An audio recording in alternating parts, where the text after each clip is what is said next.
A robbery suspect accused of leading Mobile police on a chase is expected to face a judge this week. It all started Thursday afternoon outside of Bel Air Mall. Police were called to investigate a theft. They say when officers arrived on the scene, the suspect... We are just getting started here on Fox 10 News. Coming up, a plane from Ethiopia lands safely in Switzerland after authorities say it was hijacked by the co-pilot. The latest in this developing story at 5:25. Then in our next half-hour, debate continues over a bill to increase the pay of commissioners. But in high-definition television. And thanks for joining us here on Fox 10 News on this Monday morning. It's now 5:10. I'm Sarah Wall. Residents along the East Coast this morning continue to dig out from the latest snowstorm to hit the region. More than a foot of snow is covering parts of coastal Maine and Massachusetts. The storm also packed heavy winds that left thousands of people in the dark. Many are now hoping for a break from the snow. I'm definitely ready for spring. I absolutely hate it. In addition to leaving hundreds without power, the storm has also turned travel into a nightmare. Iced over roads caused several accidents and thousands of flights have been delayed or canceled. All right, thanks a lot, Eric. It's now 5:13. The Lego movie still winning at the box office with its across-the-board appeal to moviegoers. And more than 24 teams compete for bragging rights and top honors at the 14th annual Chili for Charity Cook-Off in Fairhope. We'll tell you how it all came out when Fox 10 News. Hundreds of people flocked to Fairhope to sample some of the best chili the area has to offer. The 14th annual Chili for Charity Cook-Off was held on Saturday at the Ocala Farm. 35 teams participated in the cook-off, each hoping to take home the prize blue ribbon. Teams tried to wow the judges, not just with their dishes, but with their presentation as well.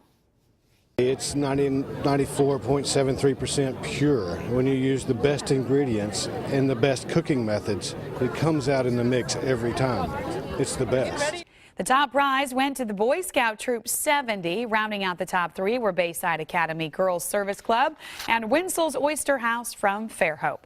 Proceeds from the outreach event benefit outreach programs used by Ecumenical Ministries in Fairhope. Boy, it was a beautiful day to be outside doing anything this weekend. Super nice weather. Yeah. The sky was that blue that, you know, it's like that. Ooh, the it's cobalt blue. It's perfect. Yeah, it was beautiful, guys. Beautiful. It was certainly much needed after all the cold weather. Michael, thanks. It's now 5:31 in the news this morning. Debate is heating up over a park in the city of Fairhope. Knoll Park is home to a number of natural longleaf pine trees, some nearly 200 years old. The brush coating on the ground has led some folks to consider the park unkempt and in need of attention.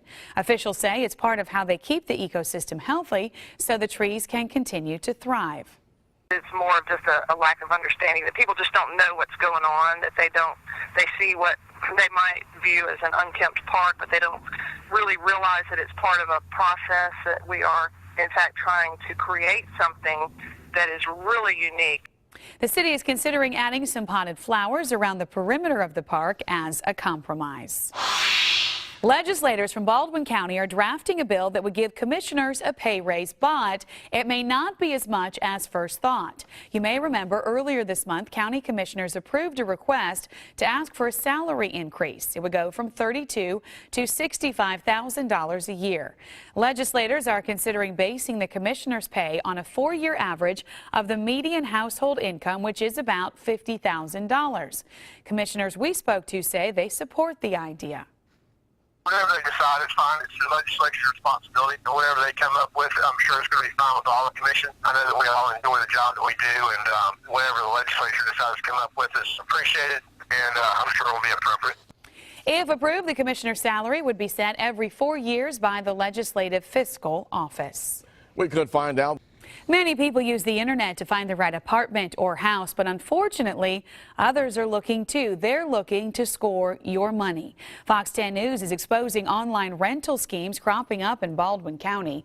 Criminals take information from websites that list homes for sale and post it with their own contact information. 5:45 is our time right now on this Monday morning. Thanks for joining us here on Fox 10 News. I'm Sarah Wall. Good fun to be had at Mardi Gras, catching all kinds of good things being thrown your way and good weather. Yeah, Michael's talking about high 60s and some 70s coming our way. And that's what you want for the Mardi Gras season, because we all know this is typically when the air